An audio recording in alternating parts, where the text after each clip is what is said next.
আমার মাম্মাম সকালবেলা ব্রেকফাস্ট করছে মোমো দিয়ে।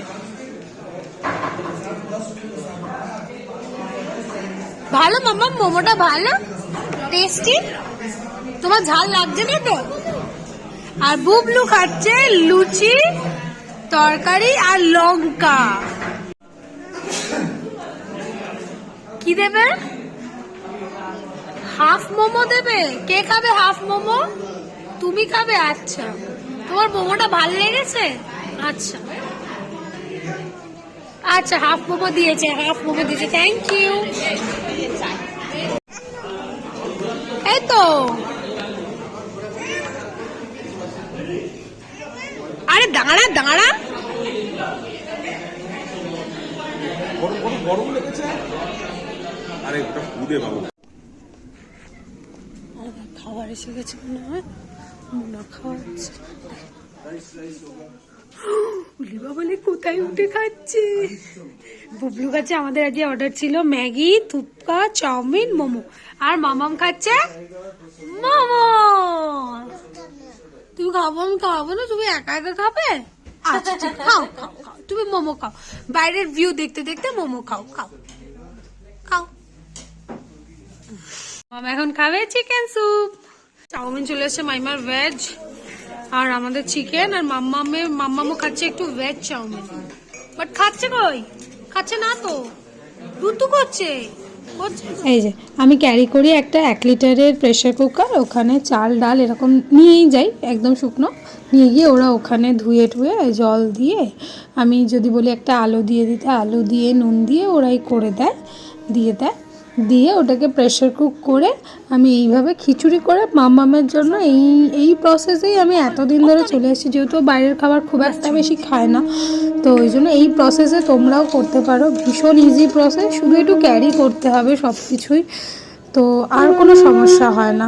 এইভাবে খাওয়ালে বাচ্চার মানে পেটও ভালো থাকবে, আর বাচ্চাটা অ্যাটলিস্ট দিনে একবার ওই ভাতটা পাবে। কারণ এই এখনকার বাচ্চাগুলো তো একটু আধটু ভাত খেয়েই থাকে না, তো এটা খুব সুবিধাজনক। পকার খাওয়া হয়ে গেছে, দুধ টুক হয়েছে। তুমি কি খেয়েছো মা? কি খেয়েছো মা? ভাত খেয়েছো? আচ্ছা, পকা গুড করে ভাত খেয়ে হ্যাঁ। আমবুড়ি ওই দেখ বাবা, দেখা তো আমবুড়িটাকে। আয় আয় ওই দেখ, আয় আয়। Hello hello. হ্যাঁ কাকে ফোন করছে? দাদুকে ফোন করছে। তুমি ভাতু খেয়েছো? হ্যালো। আ করো দেখি, আ করো। বলছি বাবাকে বল নে ভাতটা।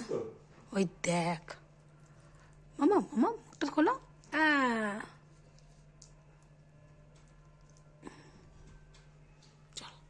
মামামের খাওয়া ডান আজকের মতো। ঠিক আছে, ভালো ছিল, টেস্টি ছিল। আচ্ছা আচ্ছা ঠিক আছে।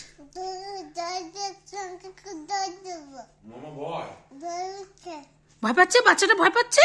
বাবা রে, বাচ্চাটাকে ভয় করে দে। এই যে আমার সুন্দর ভাত হয়ে গেছে, একটুখানি মামামকে খাইয়ে দিয়েছিলাম, আর এই যে ভাত হয়ে গেছে। এটা আমি প্যাক করে নিয়ে রাতের জন্য নিয়ে চলে যাবো। যেহেতু ঠান্ডা আছে তাই প্রবলেম হবে না। এইভাবে তোমরা বাচ্চাদের খাবার আসানিসে করতে পারো। আমি রাতের খাবারটা সুন্দর প্যাক করে নিচ্ছি এখানে। এটা মোটামুটি ঠান্ডা করে নিয়েছি, আর যখন রাত্রেবেলা খাওয়াবো তখন একটুখানি জাস্ট গরম জল করে নিচ্ছি ফ্লাক্স। এই যে ফ্লাক্সে গরম জল করা হয়ে গেছে, ফ্লাক্সে একটু জলটা ঢেলে, যতটা শক্ত হয়ে যাবে তো জল ঢেলে খাইয়ে দেবো। আর এই যে আমাদের কাঞ্চনজঙ্ঘা, আমাদের কাঞ্চনদা আজকে একেবারে ডিসঅ্যাপয়েন্টেড করেনি, ঘর থেকে দেখা যাচ্ছে। আমি কিন্তু রোজ ব্রেকফাস্টে ওকে ছাতু তার সাথে মুড়ি গুঁড়ো দিয়ে গুলে খাইয়ে বেরোতাম, কারণ এটাতে পেটটা অনেকটা ভরাও থাকে আর ব্রেকফাস্টটা ভালোও হয়। ও রাত্রেবেলা করে ভাত খেত, আর সকালবেলা করে তো ওই মুড়ি ছাতুটাই খেয়ে যেত। আর সারাদিন আমরা যা খেতাম সেই চুটুর পুটুর খেত, মুড়ি ফুড়ি এগুলোই খেত। তো তোমাদের এই ইনফরমেশনটা ভালো লাগলে একটু লাইক করে দিও, শেয়ার করো, আর আরও কিছু জানার থাকলে একটু কমেন্ট করে দিও। আমি পক্কাকে নিয়ে প্রচুর ঘুরেছি, তো আমার কাছে একটু আধটু ইনফরমেশান আছে, তোমাদের সাথে শেয়ার করে ভালো লাগবে।